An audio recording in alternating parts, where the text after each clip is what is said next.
This story is titled, My Parents Disowned Me for Not Being Their Biological Child. Now I've inherited money, and they're back. So, I was 14 when my whole life flipped. My mom, after a string of so-called dating experiments, met Bill. He was this loud, know-it-all type, and she fell for him pretty quick. And of course, it wasn't just him. Bill had a son, Ryan, who was 17 at the time. Now, I didn't expect us to hit it off or anything, but I also didn't expect them to basically come in and start treating the place like it was theirs from day one. But that's exactly what happened. The second they moved in, it was like my mom and I barely mattered. The funny part was, before Bill and Ryan, my mom and I were tight. It was just us, and we made it work. We didn't have much, but I didn't mind, you know? Things were simple, I had my space, and we got by. But then, the second Bill and Ryan set foot in our house, everything changed. Suddenly, I was like this outsider in my own home, and Bill had all these house rules that only seemed to apply to me. It started small, like those little annoyances that build up until you can't stand them anymore. Ryan, for one, used my shampoo like it was his personal bottle. I'd buy a bottle, and 2 days later, it was half gone, which was annoying as hell because I was the one paying for it. I brought it up to my mom, and she just brushed it off like, oh, Ryan's just getting used to having a sibling around. Yeah, right. More like he was getting used to having someone else cover his costs. Then, there was the kitchen. I'd come down in the morning, and the sink would be piled with dishes. But guess who'd get the lecture about keeping the place clean? Mr. I was the one who had to stay up late, scrubbing pots and pans from Bill's famous spaghetti night, while they all chilled out in the living room watching TV. It felt like everything wrong in that house was my fault. Didn't matter who actually made the mess, somehow, it always circled back to me. And I'll be honest, it wasn't just Ryan and his shampoo-thieving ways that got to me. Bill was even worse. He had this way of looking at me like I was always up to something, like I was just waiting to cause trouble. Anytime something went wrong in the house, a lost remote, a broken mug, you name it, he'd give me this look, like he was waiting for me to confess. And if I dared stand up for myself, he'd make some comment about how disrespectful kids are these days, as if he'd done me some grand favor by marrying my mom. And my mom? She was no help. I don't know if she was just blind to it all, or if she genuinely thought I needed to make an effort, but she'd always cover for them. I'd say, Mom, they're making me do all the cleaning. And she'd just be like, well, we're all family now. We have to make things work. Right, except it was only me who had to make it work. She was too focused on this fantasy of us being this big, happy family to see how I was getting pushed out. About a year in, she and Bill dropped the big news. They were having a baby. Everyone was thrilled, especially Bill, who went on and on about how the family was growing. My mom seemed to think it was going to bring us all closer together. But to me, it just felt like another way I was being pushed further out. And I was right, because guess which room became the nursery? Yep, mine. I got moved into this tiny, cramped guest room that barely fit my bed and a dresser.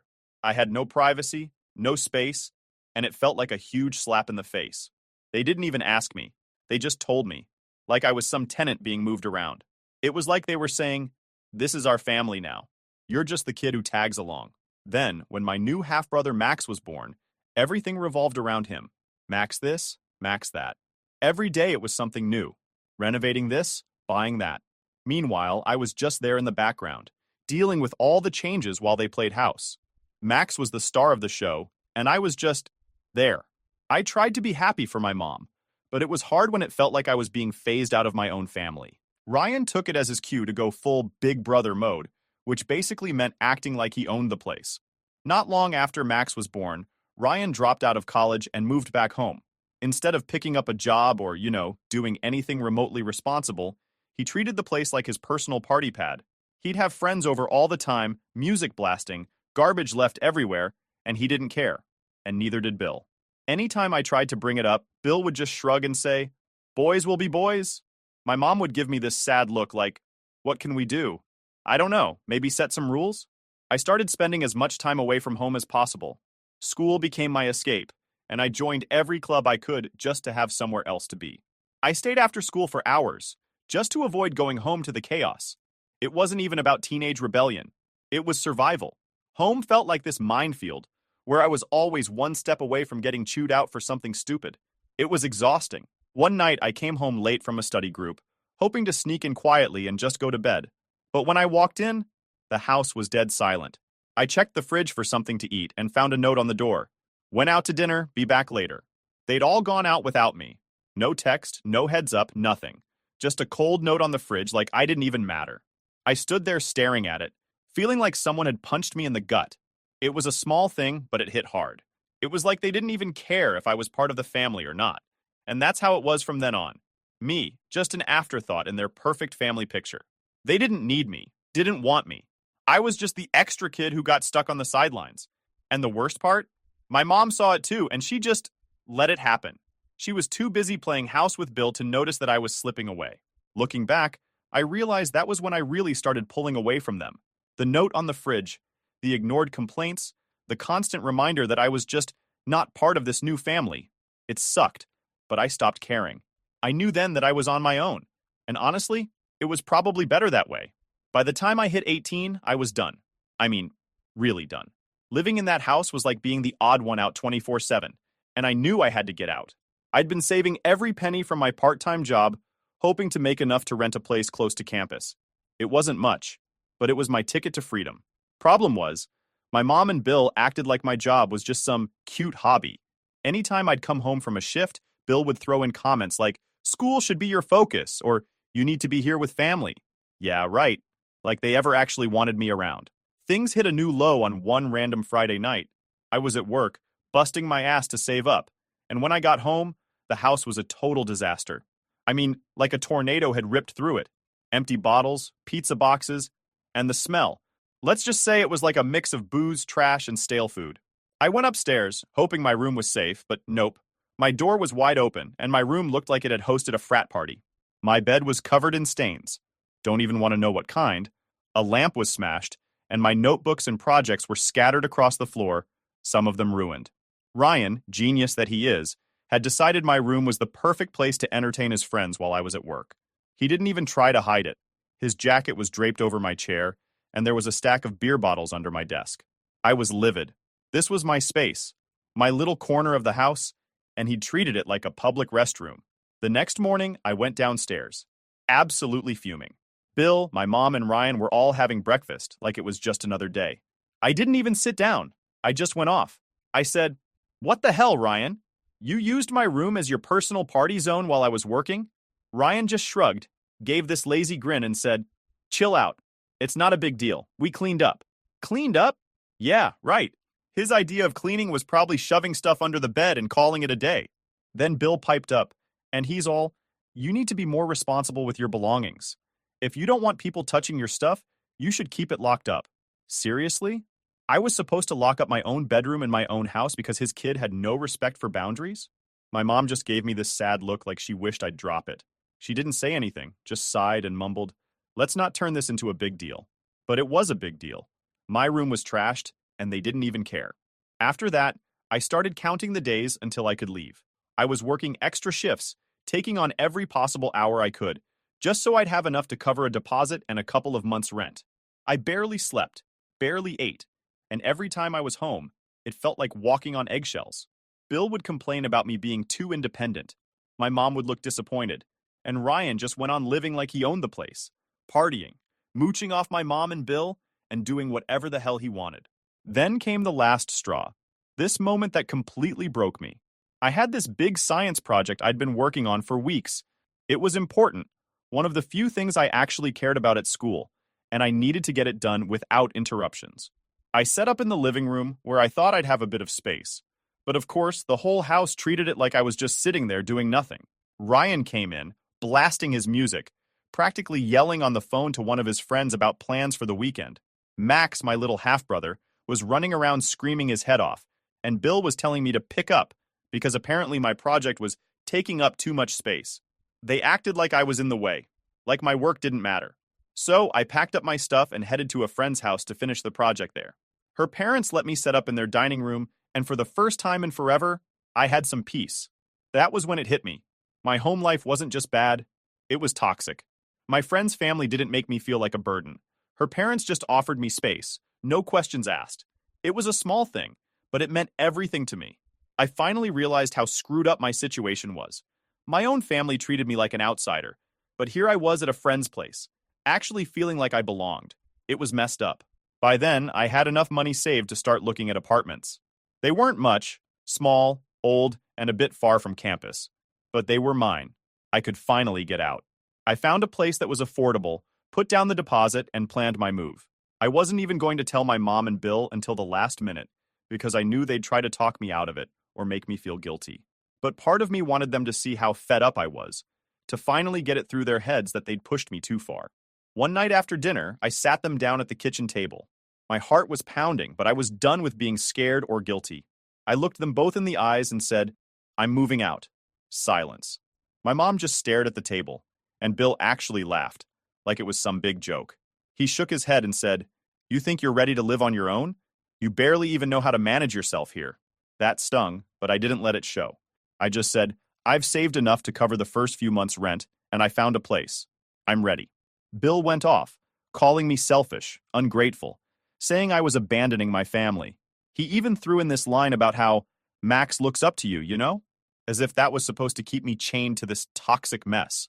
My mom, on the other hand, just kept muttering things like family sticks together and you'll regret this. But I wasn't budging.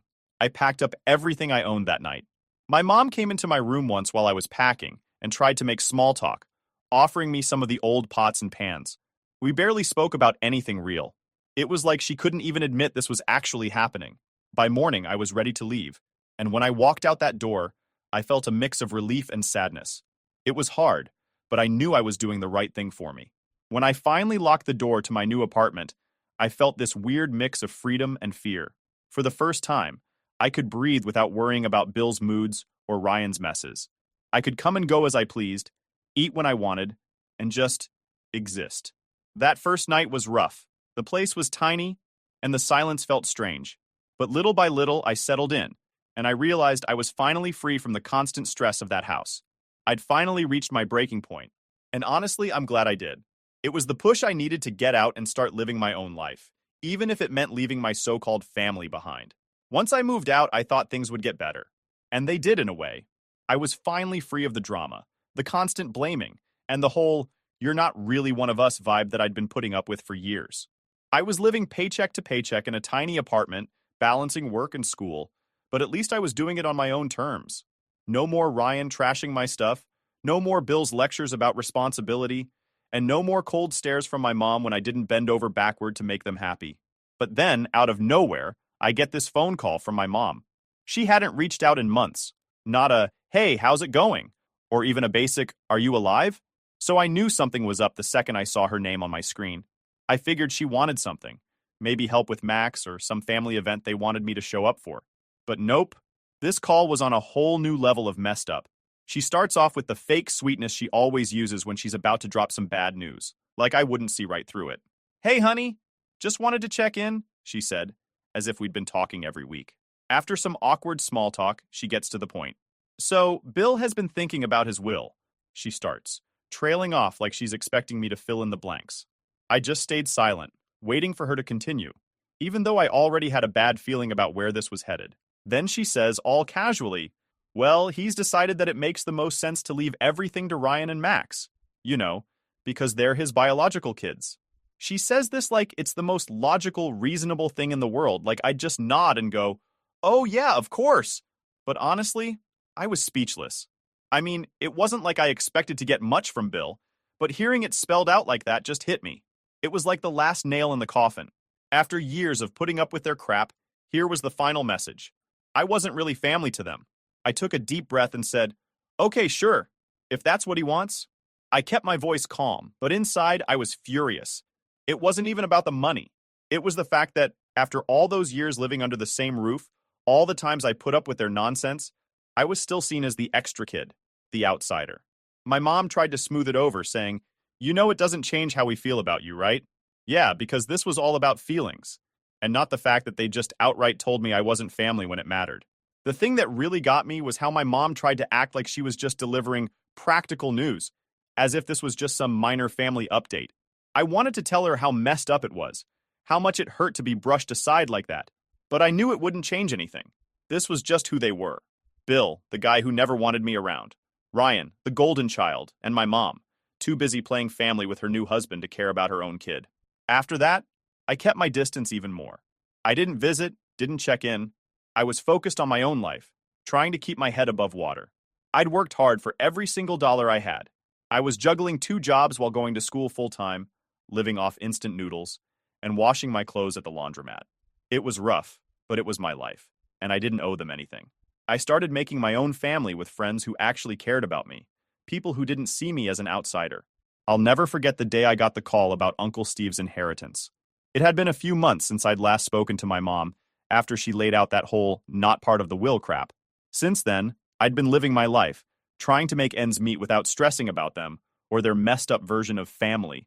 I wasn't expecting any surprises, that's for sure. But out of nowhere, this lawyer calls me, some guy I'd never heard of, with news that left me totally stunned.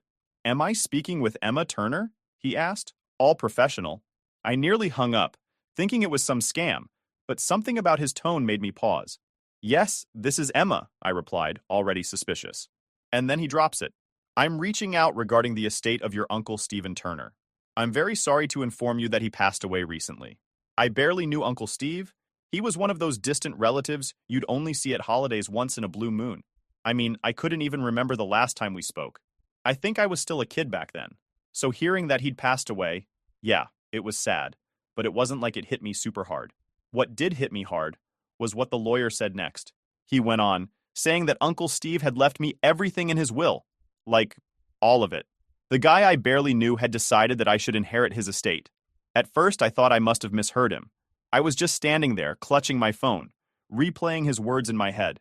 "Excuse me," I said, "but did you say he left everything to me?" "Yes, Emma," he confirmed. "Your uncle named you as the sole beneficiary of his estate. He explained that Uncle Steve didn't have kids, wasn't super close to anyone else in the family, and had apparently felt that I was worth something? I don't know. It was surreal. He went on to tell me that Uncle Steve's estate wasn't just a small amount either. He'd built up a serious amount of wealth over the years. We're talking a house, some investments, and a solid trust fund. Suddenly, I wasn't just scraping by anymore. I had real financial security. The whole time the lawyer was talking, I was just stunned, trying to process what I was hearing. I had questions, but I didn't even know where to start. Why me? What had Uncle Steve seen in me that made him think, yeah, that's the person I want to leave my life's work to? This guy was practically a stranger, but somehow he'd decided that I was worthy of his entire estate. The lawyer ended by telling me Uncle Steve had left a letter for me, and he'd be sending it along with all the paperwork. I didn't know what to think. Here I was, some random kid who'd been kicked around by life and treated like crap by my so-called family, and now I was about to inherit everything from an uncle I barely remembered. At first, I kept it all to myself. I didn't tell anyone, especially not my mom or Bill. I knew exactly how that would go. They'd sniff out money faster than a bloodhound and come running, trying to reconnect, or more likely, guilt-trip me into sharing it with them. But secrets like that don't stay hidden for long, and pretty soon, people started finding out. The first call came from my mom, which didn't surprise me. She acted all sweet, asking how I was doing and making small talk. Then she dropped the act and got to the point. "So, I heard about your Uncle Steve's inheritance," she said, trying to sound casual. "That's a lot of responsibility, honey. You know, with Max's school fees and Bill's health being what it is, we could really use some help." I just listened, letting her talk herself out. She went on about how family supports each other, throwing in all the usual lines she used to guilt me into things when I was younger. I could feel myself getting angry, but I kept it cool. When she finally finished her pitch, I told her, "Mom, I'm not giving you any money." Simple as that. She went silent for a second, and then she exploded. She called me selfish, saying I didn't appreciate everything she'd done for me. "You wouldn't have anything if it weren't for this family," she snapped. It was insane. She was trying to take credit for an inheritance I'd received from a guy she barely knew and probably didn't even care about. After I hung up, I sat there, just numb. The whole situation was insane.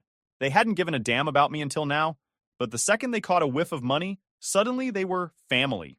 My phone blew up over the next few days. Bill left me this long voicemail about how I was being unfair and tearing the family apart. Even Ryan messaged me, acting all buddy-buddy, like we'd been close or something, hinting that he could use a little help to get back on his feet. I was tired of their manipulation, their selfishness, and their complete lack of respect for my boundaries. They hadn't been there for me when I needed them, and I wasn't about to hand over my future to people who treated me like an ATM. When the lawyer finally sent over Uncle Steve's letter, I wasn't sure what to expect. But reading it, man, that letter hit me hard. Uncle Steve wrote about how he'd seen himself in me. He talked about how he'd grown up feeling like an outsider, too. How he admired my independence and determination. He said he wanted me to use his money to create a life I could be proud of, to break free from people who didn't value me.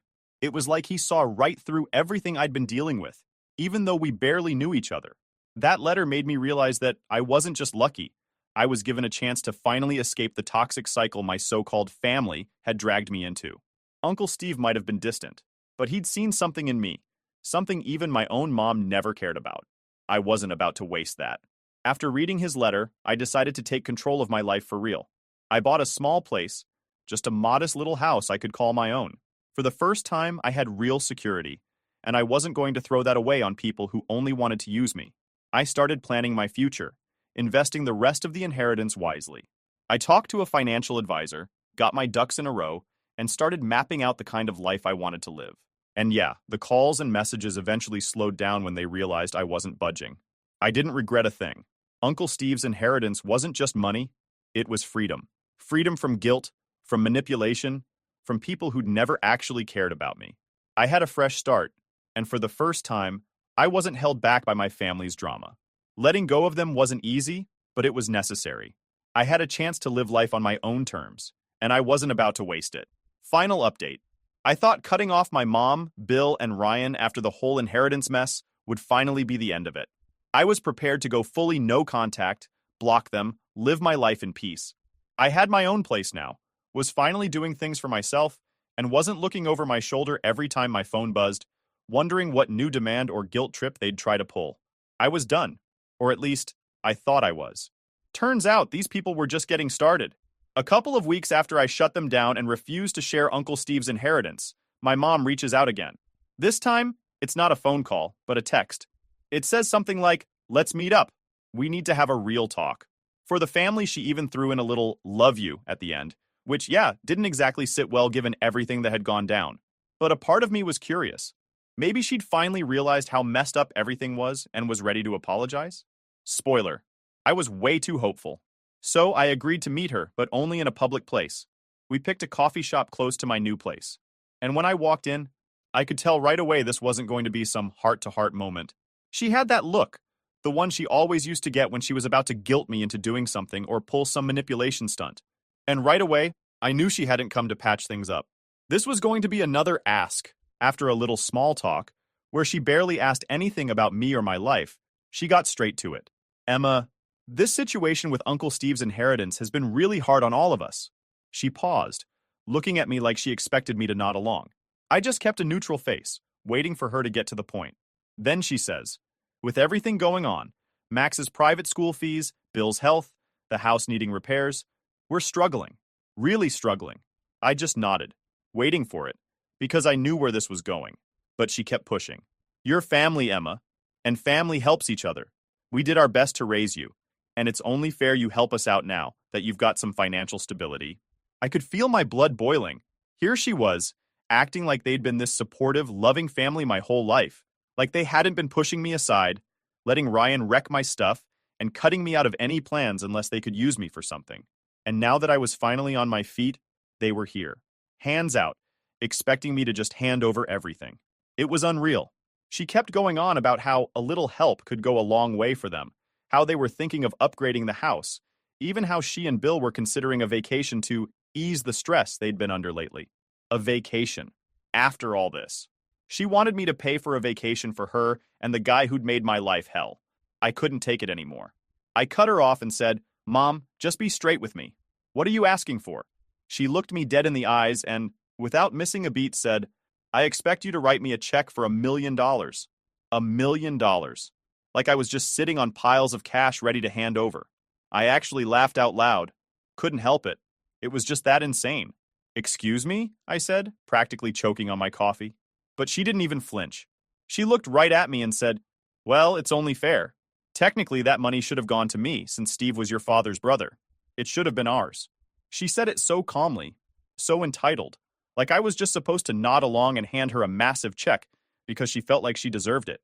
I looked her straight in the eyes and said, "Mom, I'm not giving you $1 million. I'm not giving you any money." Her expression went from entitled to furious in about 2 seconds flat.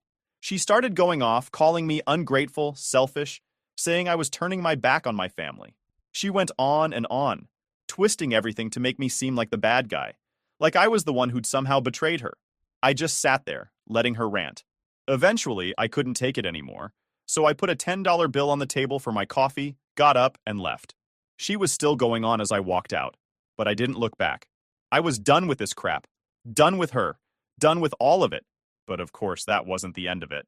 A few days later, I start hearing from other relatives.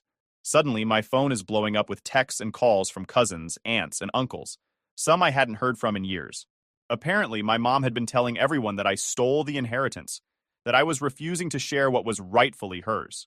She made me out to be this greedy, heartless monster who'd cut off her own family for money. The hypocrisy was unreal. Where were these people when I was struggling, trying to make it on my own? Where were they when I was getting kicked around at home, living as the outsider in my own family? Nowhere. But now that there was money involved, suddenly they all had opinions. I didn't even bother responding to most of them. I was tired of explaining myself to people who hadn't given a damn about me until there was something to gain. But then I got a message from Bill. He sent me this long, guilt-trippy text going on about family values and how I should be putting the family first. I replied with one sentence. Funny, you didn't consider me family when you wrote me out of your will. I thought that would be the end of it, but they went nuclear. A week later, I got a letter in the mail. An official-looking one. My mom was actually suing me. Yup, she'd hired a lawyer, or at least pretended to, and was trying to take me to court for a fair share of the inheritance. I couldn't believe it. My own mother was dragging me to court over money she had no right to. At first, I was scared, thinking I'd have to go through some ugly legal battle. But when I called my lawyer, he just laughed and said, "This case has no legs." Turns out, her lawyer was barely legit and didn't have a single solid argument. My mom had thrown everything at the wall to see what would stick, but there was nothing there. That lawsuit was the last straw. They'd tried guilt-tripping me, manipulating me, even taking legal action, all for money they never earned, money they didn't deserve. I blocked their numbers, unfollowed every relative who'd given me grief, and just moved on. Looking back, that inheritance wasn't just financial freedom. It was an escape. Uncle Steve gave me a way out, a way to cut myself off from these people who only saw me as a paycheck. I didn't need their approval or their version of family anymore. I'd finally found peace on my own terms.